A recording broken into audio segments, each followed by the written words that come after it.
അവിടെ ഉണ്ടായിരുന്ന ദുരിതം അനുഭവിച്ച ചില ആളുകൾ ധർമ്മടത്ത് കൊണ്ടുപോയിട്ട് മഹാനുഭാവനായിട്ടുള്ള എന്താ പറയുക ക്യാപ്റ്റൻ്റെ മുമ്പിൽ കൊണ്ടുപോയിട്ട് നന്ദി പ്രകടിപ്പിച്ചു എന്നുള്ളതാണ്. അതിനെ അവർ ചോദ്യം ചെയ്തു.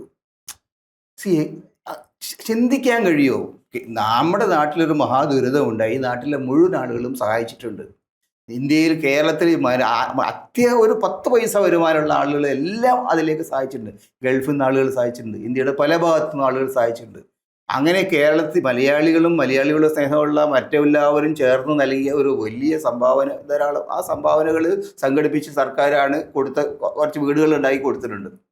അതിൻ്റെ പേരിൽ ഒരാളെ വീട്ടിൽ പോയിട്ട് നന്ദി പറയേണ്ട കാര്യം എന്താ ഉള്ളത്? ആ തരത്തിലുള്ള ഒരു ആലോചന എങ്ങനെ ഇവർക്ക് വന്നു? അല്ല, അതെന്താ വെച്ചാൽ പിണറായി വിജയൻ ഒരു മഹാനുഭാവനായി കഴിഞ്ഞു എന്നുള്ളൊരു വലിയൊരു ചക്രവർത്തിയായി കഴിഞ്ഞുള്ള തോന്നലെന്നാണ്. അയാളുടെ വീട്ടിൽ നിന്ന് ഒരു ഫ്യൂഡൽ ചക്രവർത്തിയായിട്ട് അദ്ദേഹം മാറി, കാരുണ്യത്തിന്റെ ആളായി മാറി. സത്യത്തിൽ അവിടെ വീടൊന്നും ആയിട്ടില്ല. അവിടെ പോയവർക്കറിയാം, അവിടെ ആകെ മുസ്ലിം ലീഗ് കൊടുത്ത് 51 വീട്ടിൽ താമസിക്കാൻ പറ്റുന്നുള്ളൂ. മറ്റുള്ളിടത്തൊന്നും വീടിന് ഒരു സംവിധാനമില്ല, താമസിക്കാൻ കഴിയുന്നില്ല. എല്ലാവർക്കും അറിയാവുന്ന കാര്യമാണ്. അതിന് ചൂരൽമല വരെ പോകേണ്ട കാര്യം പോലും ഇല്ല.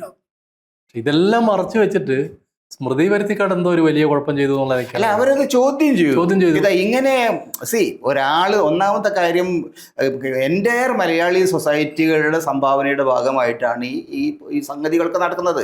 ഏതോ ഒരു രാഷ്ട്രീയ പാർട്ടി നേതാവോ മുഖ്യമന്ത്രിയോ അല്ലെങ്കിൽ മന്ത്രിമാരോ അവരുടെ ഗീശം എടുത്തു കൊടുത്ത് നടത്തിയ സംഗതിയല്ല. പിന്നെ ഒരു വ്യക്തിയെ അദ്ദേഹത്തിന്റെ തെരഞ്ഞെടുപ്പിൽ സഹായിക്കുന്ന രൂപത്തിലുള്ള ഒരു ക്യാമ്പയിൻ അത് നടത്തുമ്പോൾ സ്വാഭാവികമായും ചോദ്യം ചെയ്യപ്പെടണ്ടേ? പൗരന്മാരുടെ അവകാശം, അത് നമ്മുടെ പൗരബോധത്തിന്റെ ഭാഗമല്ലേ? മാധ്യമപ്രവർത്തകരുടെ അവകാശമാണ്, പൗരന്മാരുടെ അവകാശമാണ്. അങ്ങനെ ഒരു തമ്പുരാനെയും നമ്മൾ അങ്ങനെ തലയിൽ വെച്ച് നടത്തേണ്ട കാര്യമൊന്നും കേരളത്തിൽ. കാരണം തമ്പുരാൻ വാഴ്ചയൊക്കെ അവസാനിച്ചിട്ട് കാലം കുറയല്ലേ.